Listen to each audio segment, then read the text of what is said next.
Hymn to the Buddha, the World Transcendent, Sanskrit title, Logati Stava, Tibetan title, Jigten le Dhaypar Toepa, Homeshu Manjushri. When these translations were started, when the translators, they started doing the translation under the supervision of the Tibetan emperor, King Tizon, there was back in 8th century. And then, under the guidance of the great Indian Bodhisattva, Shantarakshita.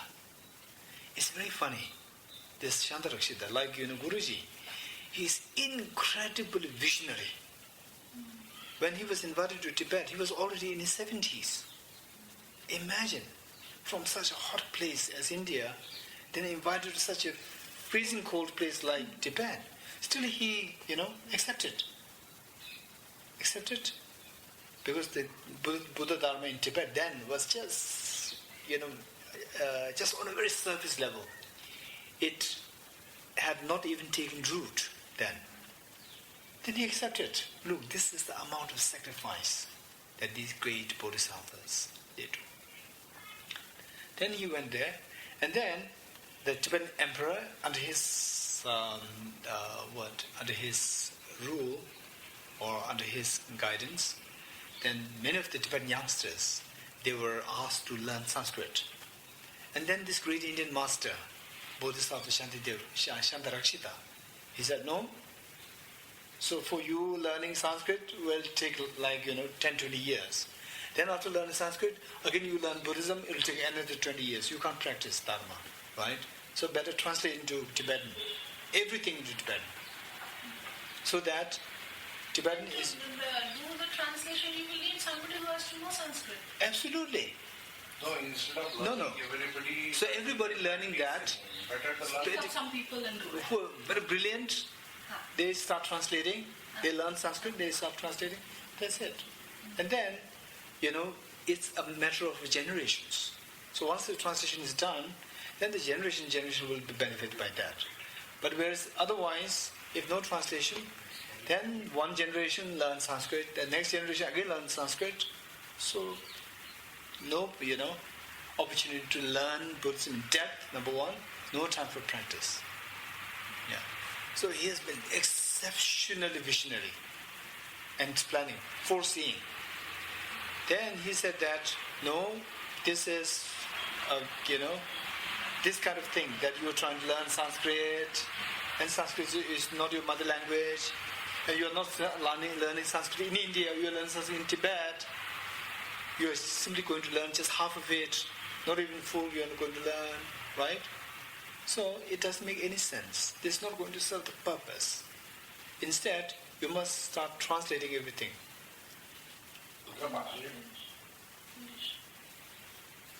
Then,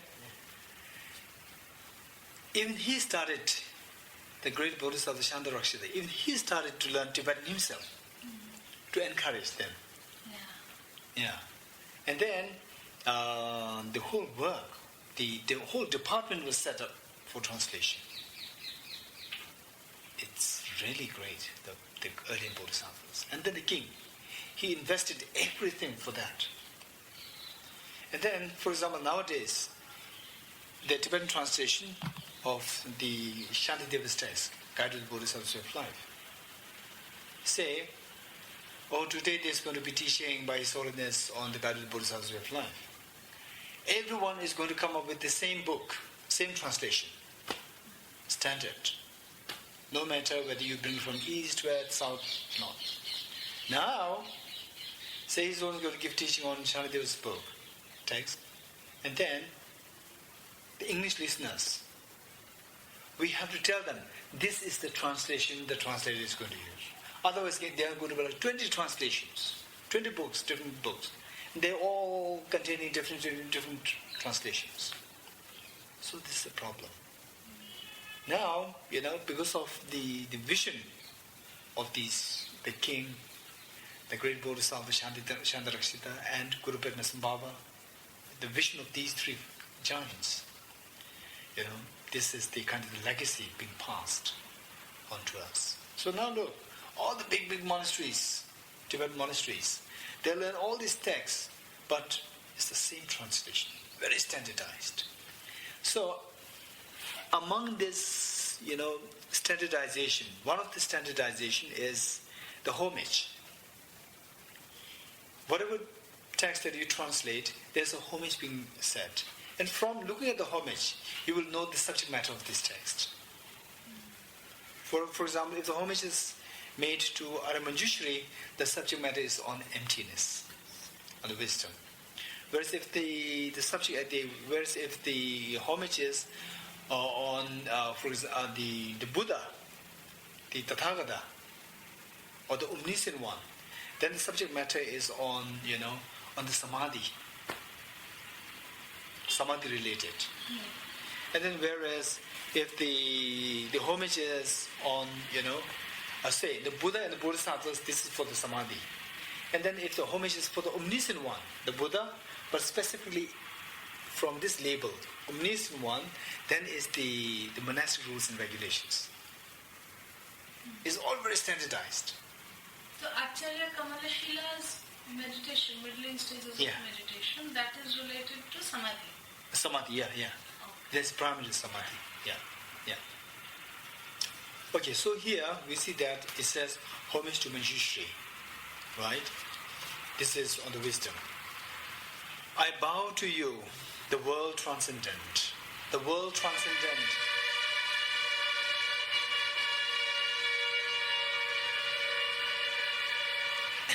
Yeah.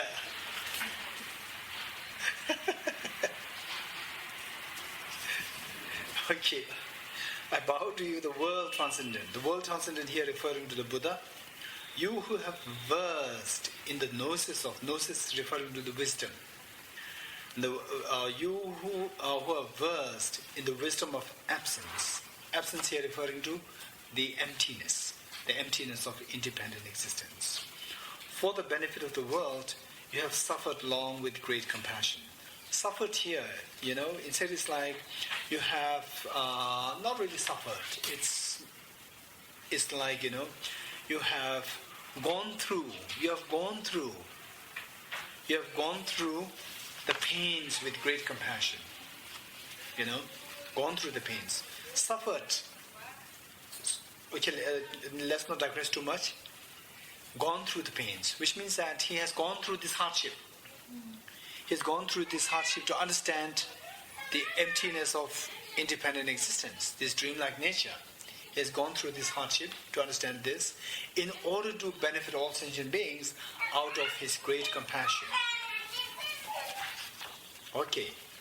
Then stanza 2, that apart from the mere aggregates, no sentient beings exist, you uphold. Yet, great sage, you continue to remain perfectly immersed in the welfare of beings. Okay, so what it's saying is that we think of, say, when we clap the two hands, then sound comes. So this sound is the result of the two hands coming together. So with just one hand, however strong you may try to hit, there is no sound coming about. So in order for this sound to come about, there must be the coming together of the two palms. So like that, in order for the suffering to come about, our suffering to come about, there must be two things coming together. That is the external condition and the internal ego.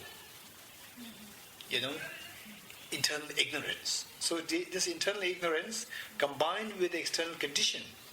For example, say you go out and somebody abuses you, or somebody criticizes you, says harsh words against you. Then for you, it may be such a pain to you. But for the great beings, like His Holiness, so these great beings, there's not a problem. Instead, feel compassionate.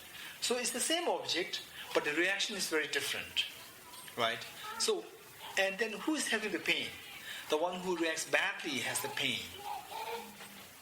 The one who is reacting with, gentleness, he has no pain, or she has no pain, right? So the pain is the result of the external condition and the internal ignorance. Right. So this ignorance, so finally is the ignorance inside, ignorance to see yourself, ignorance seeing the external object. The two ignorance combined together, then the suffering pops up, flares up. Right. Okay. So now this ignorance is of two kinds. So one associated with the self. I am so important. I, this non-dream-like nature of I, so solid I, and then the solidly existent external object, that abuse, that criticism, independent existent criticism, So this and this ignorance, grasping at the self to be independent existent, when coming together, then the pain, they've lost. Okay. So, to remove this pain, either you can remove one of the hands or you remove both hands. Then the sound of the clap stops. So like that, you remove the ignorance associated with the object, and you remove the ignorance associated with the subject, the self. Right. Okay. So what Arya Nagarjuna in this text is saying is, stanza 2 is dismantling the ignorance associated with the self, right? And then stanza 3 down is dismantling the ignorance associated with the object, right? Okay. So, in fact, the wisdom must be pervasive. The wisdom to see the reality of everything. So this, what you call as the everything, it consists of two things. One, you as the person, and others as the objects. You as a person, and others are the objects. So the emptiness of the self, and the emptiness of phenomena. Or, in other words, selflessness of self, and selflessness of phenomena. So it's same. Emptiness of self, and selflessness of self. These two are same. Likewise, emptiness of phenomena, and selflessness of phenomena, these two mean the same. Right. So whenever there's a reference, particularly when you read the very complicated, sophisticated, technical books on emptiness, you will come across the selflessness of person and selflessness of phenomena. Right. Selflessness of person is referring to the emptiness of the person. And selflessness of phenomena referring to the emptiness of the phenomena other than the person. Selflessness of phenomena is a short form of selflessness of phenomena other than the person. Right. For example, say, okay, I look at this, oh, it's so nice, wow, I wish I had this, attachment comes. So you see, you have an ignorance associated with this. You see this as non-dreamlike. And who wants it? I want it. I. So non-dreamlike self. Non-dreamlike watch. Right. Question. I see this watch. I feel, oh wow, that's a very nice thing. Yeah. And I disconnect. Then what is it? So, so here, say, you see his wholeness. Wow, he's such a wonderful, pleasant man. Right? And then I heard about Guruji. Wow, in such a remote area, but with such, star, really a blazing star-like thinking. Wow, so I really admire. Right. Now, is this same as, wow, this watch is so nice? Is the same as this? We don't know. Don't just say no right away, right? Right? So there's difference. There is difference, but there's a very fine line when you try to analyze more. There's a very fine line which you will come to discover only when you realize that everything is dreamlike. Okay, from that perspective. Yeah, when you see that everything is dreamlike, then your admiration for good things, good qualities, they will not disappear. Admiration for the mundane things, they will disappear. And this, seeing mirage-like, seeing dream-like, seeing the emptiness of independent existence, this is such a powerful strainer. Powerful strainer. Say, with tea, with the tea leaves, then the proper tea, everything, the tea, the brood, and the tea leaves inside. How to separate the two? You use the strainer, tea strainer, right? So this tea strainer, how good it is, can be determined by seeing, when all the tea goes down, then the tea leaves are there in the strainer. Then in the tea down, which is already gone down, in that tea, if there's still tea leaves, then this is not a good strainer.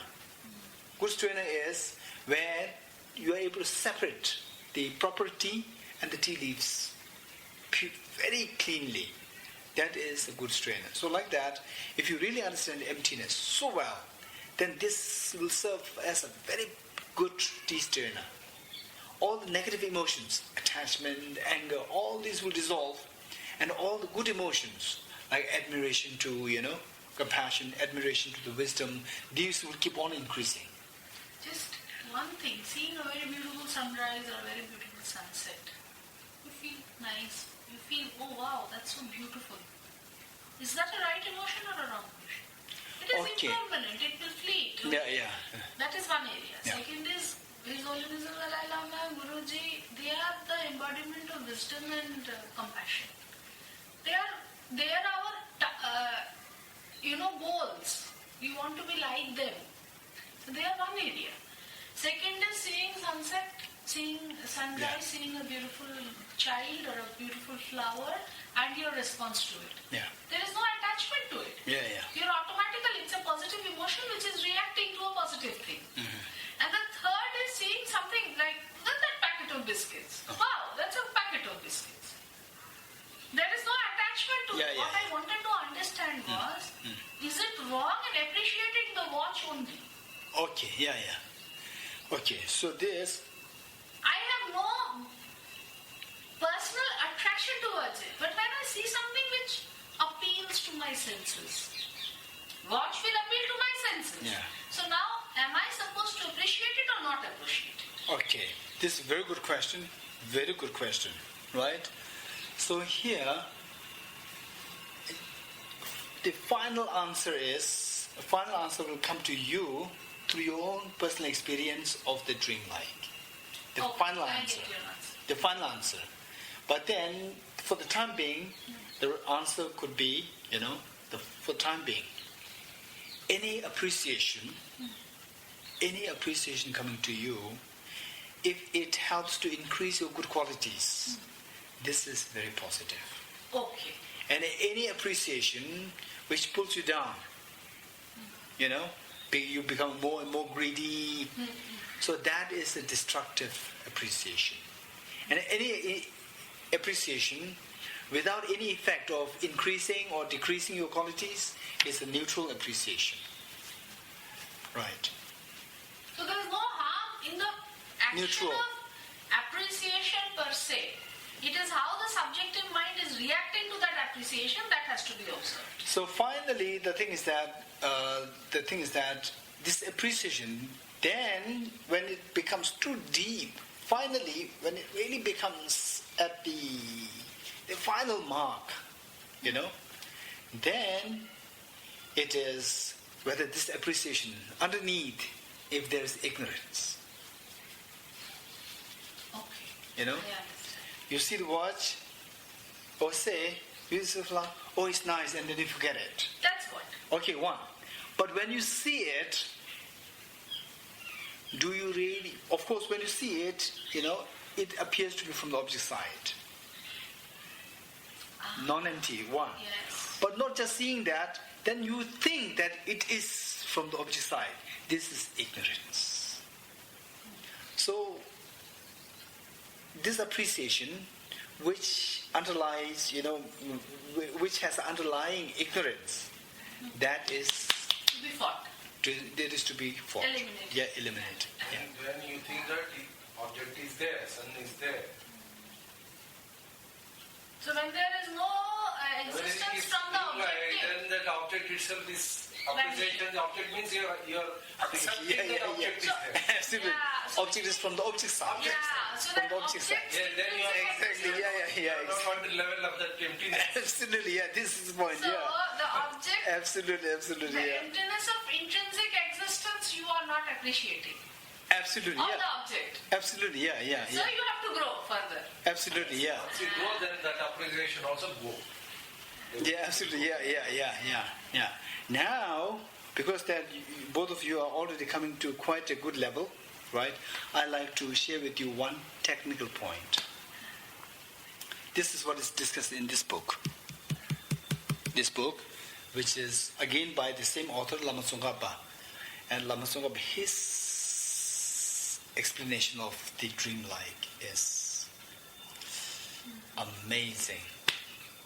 Right. So this is one book, and the other book is what you have, which I have here, the Tibetan version. And this thick book. What is the name of this book? Thick book. Which one? One blue book. This is the supplement to the Middle Way. So the English version is coming very soon. Oh. Yeah. And then, okay, so in all his books, he has such a beautiful explanation, And then, from these books, you could clearly see that he is sharing these things through his own personal experience. Yeah. Okay, in this book, this is what I'd like to share with you now, because that you have already, both of you are coming to quite a good level. Okay.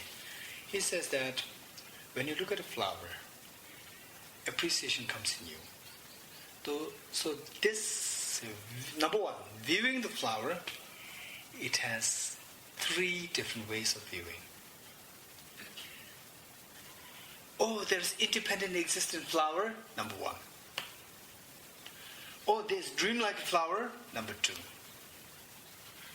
Then, oh, there's just a flower without qualifying the dreamlike and independent existence. Without qualifying either of the two, simply say, oh, there's a flower. When you look at it, all 3 of us look at the same thing, but they could be 3 different perceptions. Right?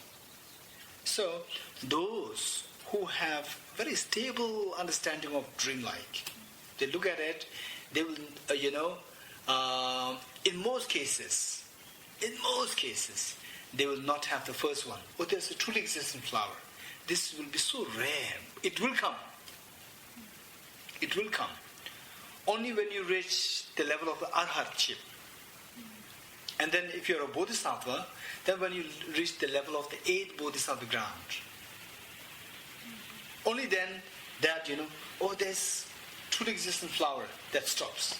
It never arises.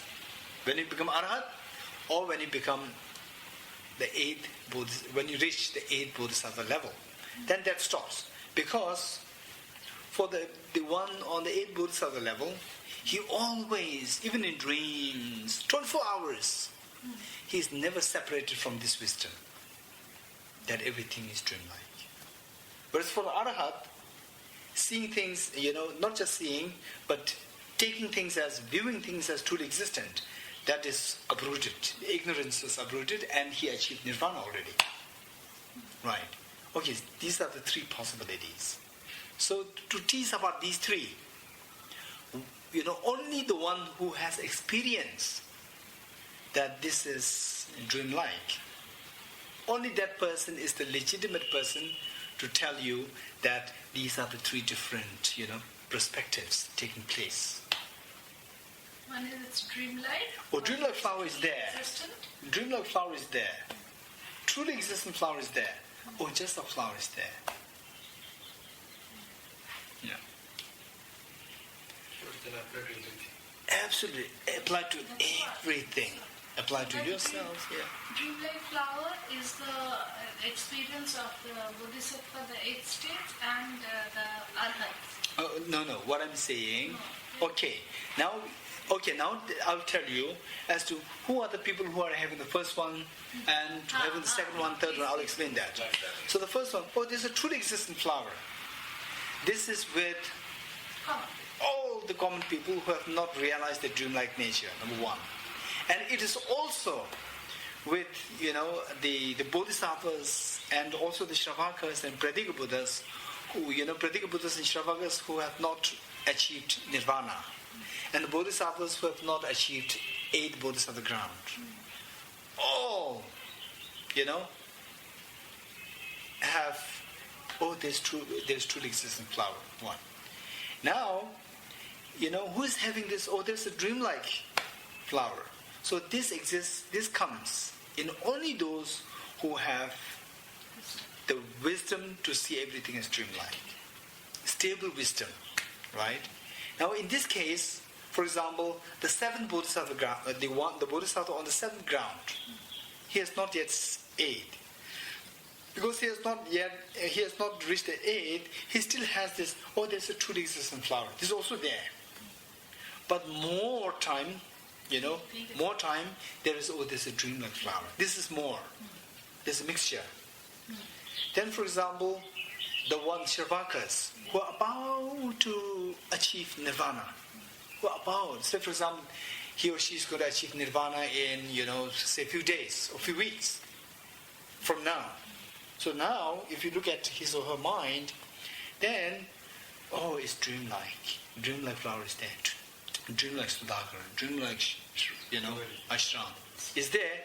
At the same time, it's mixed with a slight thought that, oh, there's truly existent ashram.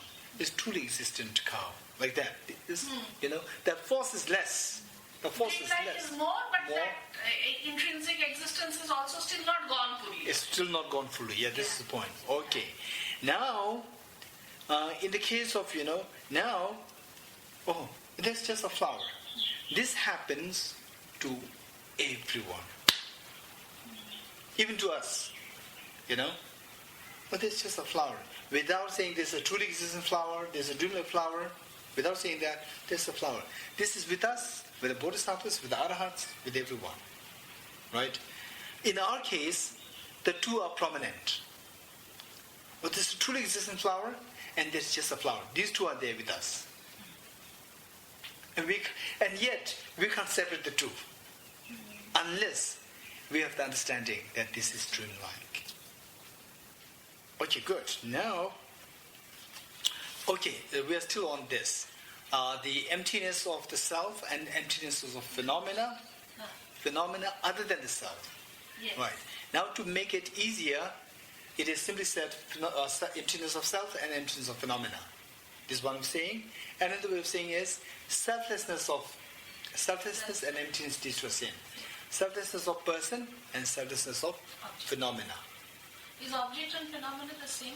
So this is what I'm saying. Okay. Selflessness of phenomena is an abbreviated version of selflessness of phenomena other than the self. Object I'm saying. No, what I'm saying is, I'm also a phenomena. Yeah. And the table is also phenomena. Right? Oh, this is my table. So I'm the subject, the table is object. Then in the technical books, in the standard books, you will not say the emptiness of the object, emptiness of phenomena, the person. You will only find emptiness of the person and the emptiness of the phenomena. Emptiness of phenomena, don't think of phenomena in general. It means it is the short version of emptiness of phenomena other than the person.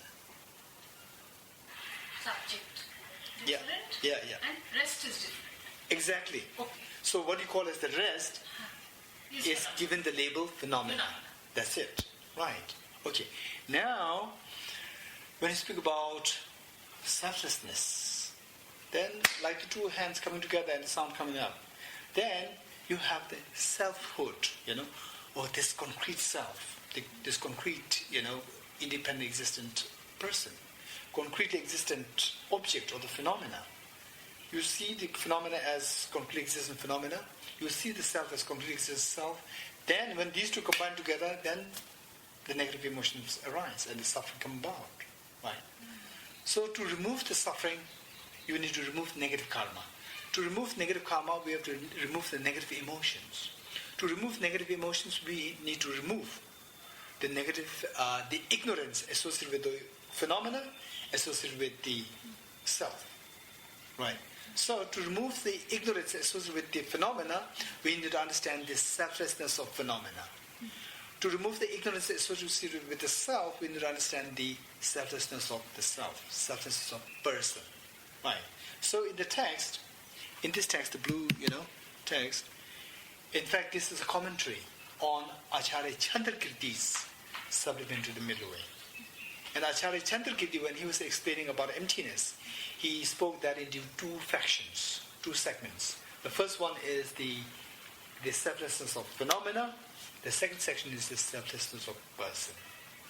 And it is very important that, if you really want to understand emptiness well, you must depend on that book, that text.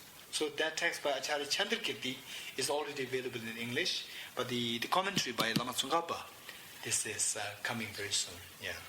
Okay. Now, we see that, again the same thing. The two hands coming together and the clap, sound clap comes out. Right? So like that, our suffering finally comes about with the ignorance associated with the person and the ignorance associated with the object or the phenomena. Yeah. Even I'm, making the error. Thank you, Siddharji. Okay, so the independent existence of the ignorance associated with the phenomena and the ignorance associated with the the person. So when these two come together, then negative emotions, negative karma, suffering all come about. Right. Okay. Now, what we don't want to have is we don't want suffering. If we don't want suffering, what should we do? Wisely, we have to remove the negative karmas. If you don't want negative karmas, what should we do? We should wisely think of removing the negative emotions. And if you don't want negative emotions, what should you do? You should remove the ignorance. And how many kinds of ignorance are there? Broadly speaking, ignorance associated with the phenomena, ignorance associated with the person or the self. Right. Okay. So to remove the ignorance of the self, we need to understand the emptiness of the self. We need to understand the selflessness of the self. To remove the ignorance of the phenomena, we need to understand the emptiness of the phenomena or the selflessness of phenomena. Right. Okay. So it is with this that in all the technical, the text on the emptiness, there's always teaching on the emptiness of person and emptiness of phenomena. So likewise here, although this is such a very short text, we see that stanza 2 is the selflessness of person, and stanza 3 is the selflessness of phenomena. Yeah. So is it easy to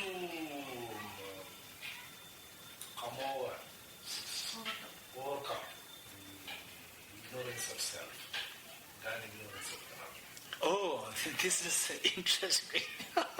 Wow. Is it easier for us to overcome the ignorance of self, ignorance associated with self, rather than the ignorance associated with the phenomenon? This is a good question. So much. Absolutely, yeah. In fact, this big book, it discussed this point. It says that to understand the emptiness of the self is relatively easier than to understand the emptiness of phenomena. Yeah, very good. This is discussed here in this book. Wonderful. Maybe you're on the reincarnation of you're one of the students of Lama Tsongkhapa in the former lives. Wow, very good question. That's true, yeah. And in fact, it's very funny. And a part of the question that you're asking is the phenomena, the phenomena is so vast. It's difficult to understand. Yeah. So in fact, I tell you one thing and you will be amazed. And this is such a wonderful thing. In fact, those people who think a lot, particularly having very strong karmic connection with this kind of teaching from the past lives, they are being bothered by so many technical problems which they can't share with other people. They share with other people they don't understand. They don't understand what you're saying, right? In fact, there was one girl. There was one girl who was not born in America, who is a Tibetan, but then at a very early age she went to America with her parents, and then she has this kind of inclination. Incredible. Then once we all went to a museum in America, Washington. And there was this, the universe, the solar system. This one. Maybe, yeah. Maybe. Yeah, I don't know the name. Yeah. Switzerland is known for these kind of. Could be, yeah, this is one. Yeah. Then, this is exactly what you're saying. For the ordinary people like us, we go there, oh, it's museum, it's universe, it's like that. It doesn't really leave any impact in our emotional feeling. Then whereas this girl, was so strongly impacted by this, and said that, and then told me privately that, look, I feel so low now. I feel so low. Yeah. Right? Because we are so insignificant as compared with the massiveness Of the of the universe. We are so insignificant. And insignificant, which means we can easily diminish. We diminish. Something like that. And then it makes me feel so insignificant and so low. And I told her, you are very special. To have such a thought coming in your mind, to have such a very strong feeling coming in your mind, is very precious. You must not forget it. But this problem must be solved as well. Okay, now imagine, say you're dreaming. You're dreaming of, being in the middle of the cosmos. Seeing this star, this planet, this star, and numerous stars, And then imagine you are just on a very tiny, tiny planet. And on this tiny, tiny planet, you are a very tiny, tiny, tiny, person on this planet. So when something is, when something so virtuous, always try not to attach with the negative words.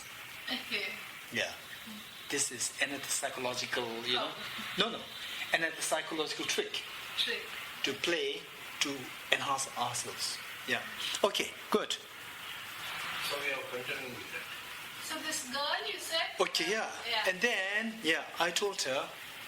So we are in a small planet. Yeah. In a dream. Yeah. Then, you wake up. Okay. So before you wake up, you think about, and then you feel so insignificant, the vastness of the universe. Then you wake up. That very tiny Sudagar, that vast universe of the dream, and the tiny Sudagar, when you wake up, there's no difference.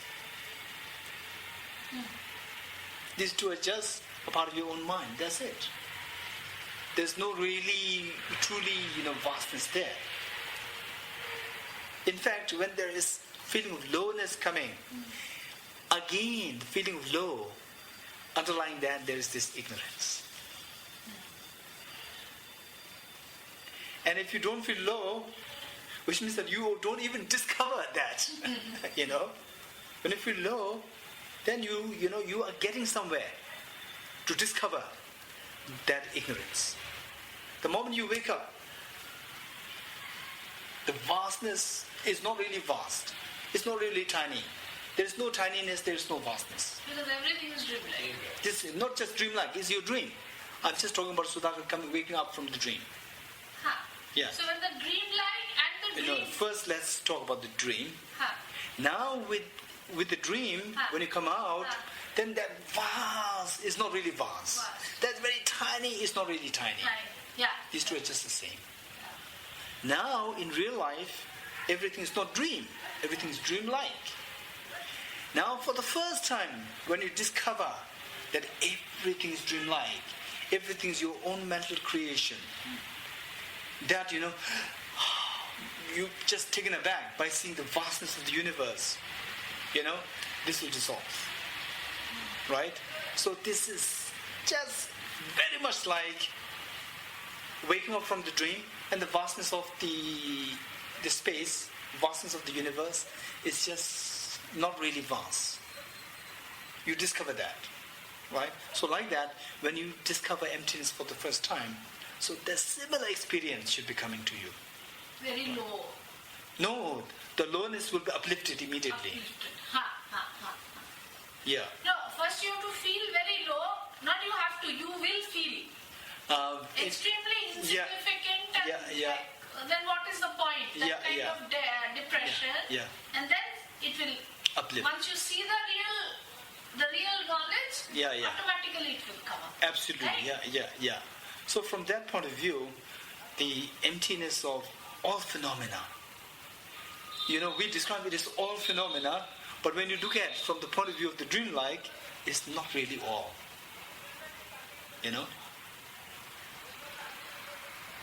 So like, you wake up, wow, the big universe.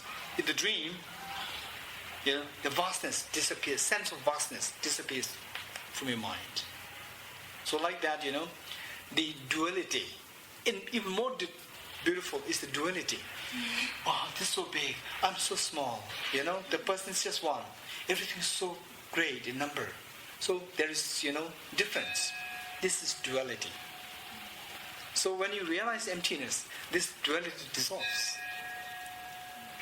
So then overcoming of the self and overcoming of the phenomena are all the same. Exactly. So therefore, look, again, taking to another very important point.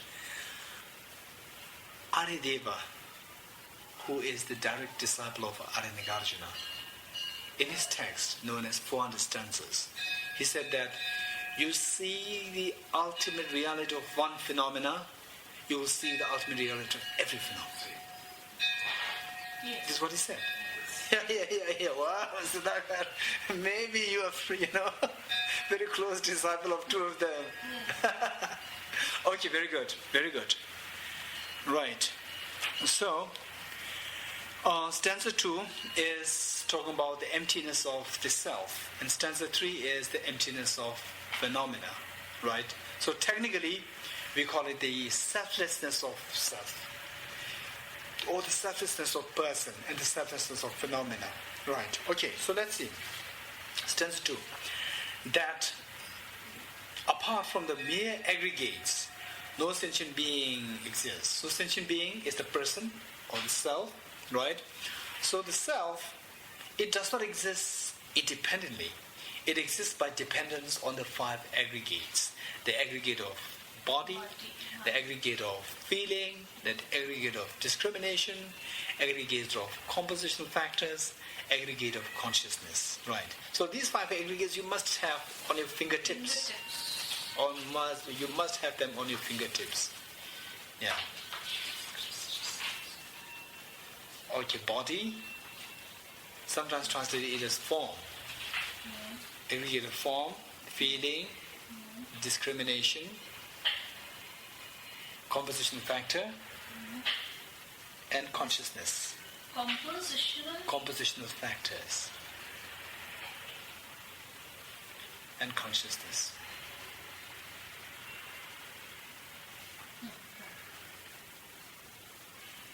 So let alone experiencing this emptiness, even just talking about it makes you so open and so relaxed.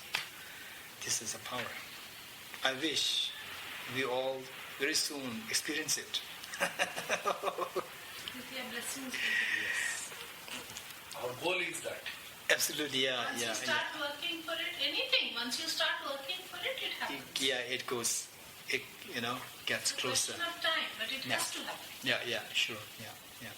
Okay, so we see that we are, the person is actually composed of for example, the table. If you break the table down, then there's a top plank, and then 4 legs, and then the screws, right? So these are the compositions of the table. Like that, if we break ourselves, if we break the person, then we have the body, we have the feeling, we have the discrimination, we have the consciousness or the mind, then we have the other mental factors, right? So total making the 5 aggregates. And then none of these aggregates is the self or the person. So when you look at someone, the person, Sudhakar is there, Sudakshina is there, right? It's so striking. But when you actually go close and then separate all these components, then we see that the The Sudhakar is not really findable there.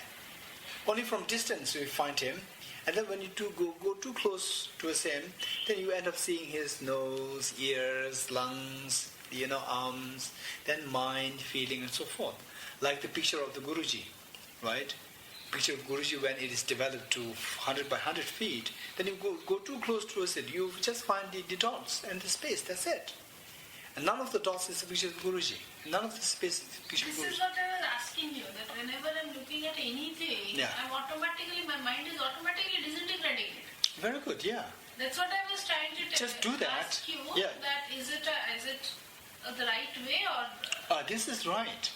But then, from there, the conclusion should come. Yeah, and then I come back to my own mind and start disintegrating that. No, what I'm saying is the conclusion is that, for example, the table. The top line of the table is not table. The legs of the table are not table. Where's the table? Therefore, you have disintegrated that. No, then the conclusion yes. comes to that. The table makes sense only when it comes to my mind.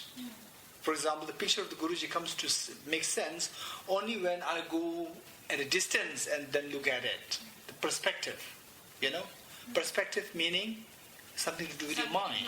So only associated with my mind it is. Otherwise, from there, it's just the legs and the top line of the table, that's it. Right? Therefore, it does not exist from the object side. But even the mind itself, mind is also same. Exactly. Yeah. Exactly. So if you want to... So the point is that if you examine the table, just examine the table.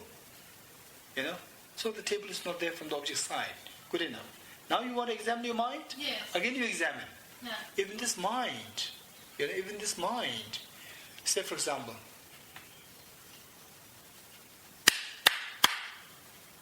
we heard three claps, three sounds, right? And a mind heard this sound. A mind hearing these three sounds. Say, right, three different sounds. So now think about these three sounds. Yeah. Right? 1, 2, 3. Three different sounds. Right. Okay. Now I'm not doing it. Mentally think about the three sounds. You think about the three sounds. You can think. Right? Three different reference. Yeah. Different sounds. No, so you think about it. Yeah. You think about it, right? Which means that sound is not there, but you could remember the sound. What is that thing which remembers? It is your mind. Okay. Now let's examine. The mind, these three sounds are not simultaneous. They are in sequence. So these three must be remembered in sequence. When you remember the sound of this, right? When you remember this, remembering the sound of this is not coming. Remember the sound of the third one is not coming, right? Yeah, absolutely. By the time when you are remembering the sound of this, you have already forgotten the sound of this. Very right. Right? By the time you remember the sound of this, you have already forgotten the first and the second.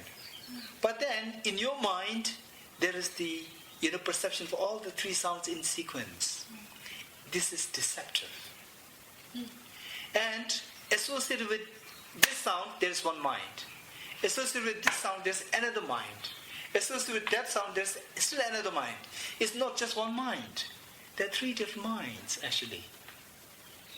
Okay. It is not only one, there's not just one mind. But when we think about it, we think as though like the same mind is seeing all these three sounds. Different impressions. So, actually there are three different minds. Just as the table, when you look at it, I have one table here. But in actuality, you see that there's a top plank, one part. There are the 4 legs, total 5 components, plus the screws. They're all different. There is no one entity to be called as a table. It is your mind which combines all these 5, and then say that this is a table. Likewise, the mind which remembers. When you examine the mind, which remembers the 3 sounds. Actually, there's no one mind which remembers all these 3 sounds. There are 3 different minds. Then you mentally You think of these three minds, combine it, and then say, my mind remembers the three sounds. Right. So even the mind is not findable. Now, more interestingly, the mind is very funny. Examining the table, examine the mind is even more funny. If you examine it so well, then at one point, you may feel really lost. Say, for example, the mind. The mind, Okay. Three sounds, right? You think about it. Okay, you can think about it. But there's one mind, it appears to a mind. It's so like there's one mind which remembers all these three sounds in sequence. This is deceptive. By the time you remember this sound, the other two are yet to come. By the time you remember this sound, the mind which remembers this has already ceased. It only remembers this sound. By the time you remember this one, the mind which remembers the earlier two sound already ceased. No more there. There's no one mind which remembers all three. Now, look, the mind which remembers the sound of this, even this is deceptive. Even the mind which remembers this is a mind. Mind means which exists in time. Which exists in time. Time means there is a beginning, middle, and end. When it is the beginning, the middle and the end is yet to come. Right? When you're experiencing, which means present, what is the middle? When the middle is there, the beginning is already gone. And the end is yet to come. And even this middle one, maybe now like fraction of a second. Even this fraction of a second, again, is in time. It is the beginning, middle, and end. And again, when you say, I'm experiencing it, which means it's the middle, means the beginning of that is already gone. And the end is yet to come. Even that small 1,000th of a second, even that is in time. You think about it. Then you're seeing, wow, this long experience is totally deceptive. Totally deceptive. What we are really experiencing, you can't really describe in time. Actually, we are supposed to be experience means in time. But in time, you can't really, pinpoint that this is the time I'm experiencing. And now, when you are experiencing this class, do you experience it as just a fraction of a second? No. Wow, long. This is deceptive. This is deceptive. This is dreamlike. Then you think about it. Then gradually you will come to get the sense that this is really dreamlike. What I'm experiencing is my mind playing trick on myself. Yeah. So that's a biological process, biochemical process. This mind which is taking the sound of this and this and this. Of course, yeah. And then you said there are three different minds which are taking this sound. Yeah. Now, then the first one, when you're coming to the third one, the first and second one is gone. Vanished. Yeah. But there is something called a memory which is registering it and keeping. Yeah, What is that? No. So the memory is of two kinds. Okay. Memory. So memory is different from the mind. No, memory is a part of mind. Memory is a part of mind. For example, say, now I'm not hitting the three objects. Just recall what the sound of these three. You could recall it. This is also memory. Yes. Right? And then when you're eating your food, when you're enjoying your food, just forgetting about the class, the memory is there. The memory is there. Memory is keeping the impression of the class. Exactly. This is the impression, right? Impression kept. This is not active memory, right? Okay. In a dormant state. Whereas when you're recalling it, this is active state of memory, right? So the active state of memory is the mind, and the dormant state is the imprint, not the mind. Okay. Yeah. Memory, active state of memory is mind. And the dormant state is is the imprint and not mind. Okay, so these imprints which you are carrying in your mind, they come up at... It's like you're sleeping, and then when you recall them, then you wake up, and then it becomes mind. Okay. So this imprint of the mind is functionally related with your karma. Not necessarily. Whichever the imprint is, whenever you are doing a particular action, that imprint related to that action, whatever it is, reading a book, the imprint of the earlier reading, that imprint will also come into the active mind. Yeah, sure. And then your act of reading that book. And even that imprint Yes. has so many kinds. Imprint of karma, Yeah. imprint of negative emotions, imprint of positive emotions, has so many. No, that is different. What I'm saying is, let's say the very act of reading a book. Yeah. Okay, now I have read till page 10, I have closed the book, I've gone for some other work, Yeah. I come and I open page 11. Yeah. So the imprint of reading those first 10 pages. Even reading those first 10 pages, the imprints have so many kinds. The imprint, when reading it, you enjoyed it. Yes. The imprint of that enjoyment. Yes. When you read it, Huh. there's, this is it, discrimination, Yeah. imprint of discrimination. Huh. When you read it, I should share this with Sudhagar. There's another imprint, so many imprints. So that will be coming and joining with that reading of page 11. Yeah, it's fine, yeah. Okay. Yeah. So now then that imprint of my earlier experience is getting continued into the imprint of that action at that point. Yeah, sure, yeah. So yeah. that is- That can enhance. That's what I... That can enhance another action.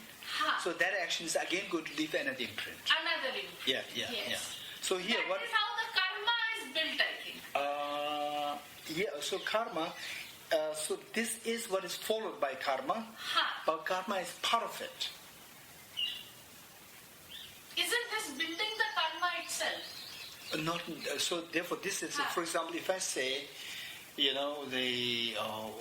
India is now launching a spacecraft. India is, they're having a relationship, making a relationship with America, so like that. So, is Prime Minister Manmohan Singh, he is launching a spacecraft. He's now, sending a submarine. He's now, actually, this is very vague idea. Very vague. Because if you go closer, then there are the scientists who are involved with the launching. Yes. And the credit is taken by, not really taken, given. Whatever. Right? So there are the details. So like that, when you say, this is how the Imprint is... the karmic. Yeah, imprint is transformed into karma. That is too simplistic. Too simplistic, yeah. Yeah. Because it's just, how the karma is accumulated, this is just a small fraction of this whole range of understanding. Yeah. So anyway, whatever is the case, when you remember the three sounds, you don't remember the three sounds simultaneously. No. Yes. If you remember the three sounds simultaneously, then you don't remember the actual sound. Because the actual sound is in sequence.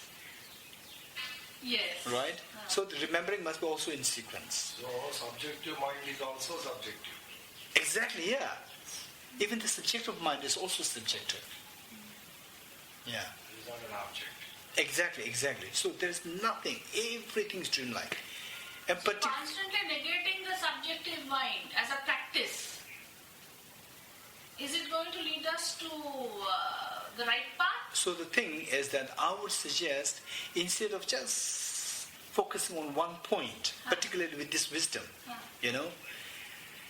if we are not careful, it can be scary sometimes.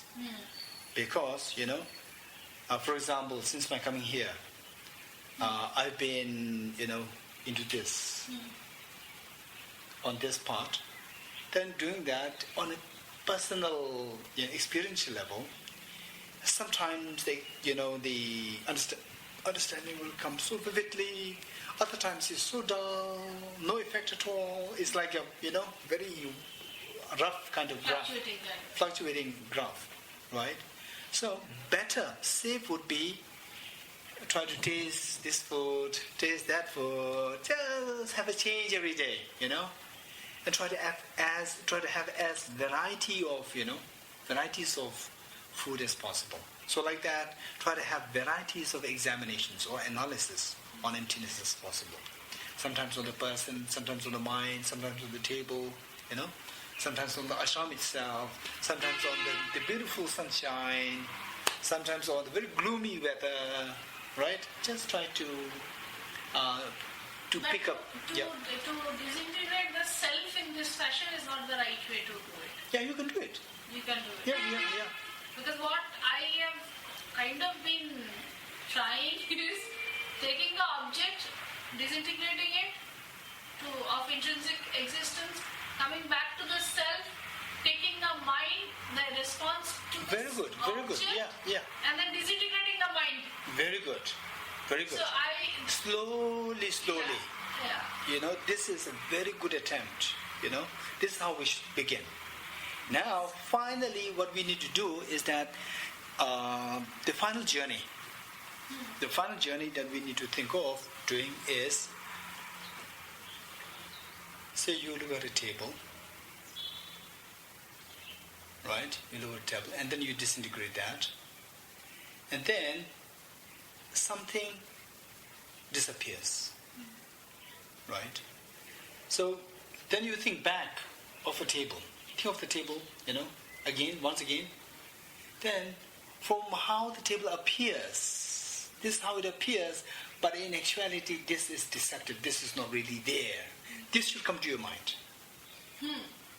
Yes. Yeah, so likewise, you look at Sudhagar and you dismantle, and then you look at him, okay, he appears this way, but this part which I'm appearing is really deceptive, it's not really there.